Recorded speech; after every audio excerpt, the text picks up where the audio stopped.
দেখ দেখ ওই যে এটা সাদা ঘোলা ঘোলা মতো জল লাগছে এইখানটাই দিয়ে এইখানটা এই দিকটায় ওইটা মাঝখান দিয়ে রেখা মতো ওইটাই মনে হয় এইটা রেখা মতো। আচ্ছা বুঝতে পারছিস? হ্যাঁ এইখানে তো এই এইটা জলটা এটা না, ছাপ এইটা না ওর পাশে একটু ঘোলা ঘোলা মতো আসছে এই যে মাঝে একটু রেখা মতো লাগছে রে খুব গভীর মানে এটার পরে আচ্ছা স্রোতটা যে এর পরে এটা ঘোলা একদম ঘোলা ওইটাই মনে হয় গঙ্গা নদী। এটা পান করে দিই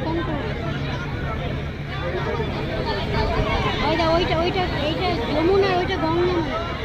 বুঝতে পারছিস না? হ্যাঁ বুঝতে পেরেছি কিন্তু এই দেখো জল আলাদা এইটা জল আলাদা এই জল আলাদা এই জলটা আলাদা ওই জলকে জল আলাদা এদিকে জল আলাদা এইটাই আছে ও তুমি ঠিকই বলেছো ওটা হালকা দেখাচ্ছিল এটা এইটা এবার দুটো জল কালার আলাদা হয়ে গেল।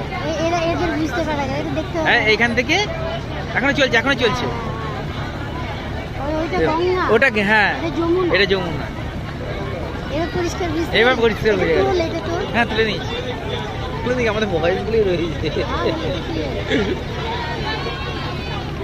দেবেশদের বলবি আর কি করবে হয়ে গেল আর নেই মিশে গেল জল ভোলা আছে হ্যাঁ একটু ভোলা আছে কি করে কেমন করে দিয়েছে না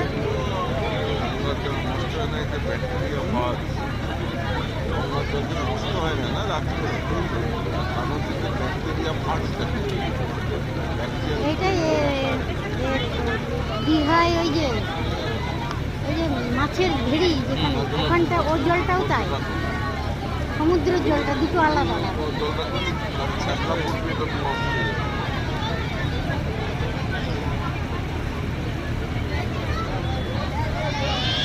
মায়াপুরের ঘাট থেকে আমরা এখন চলেছি নবদ্বীপে।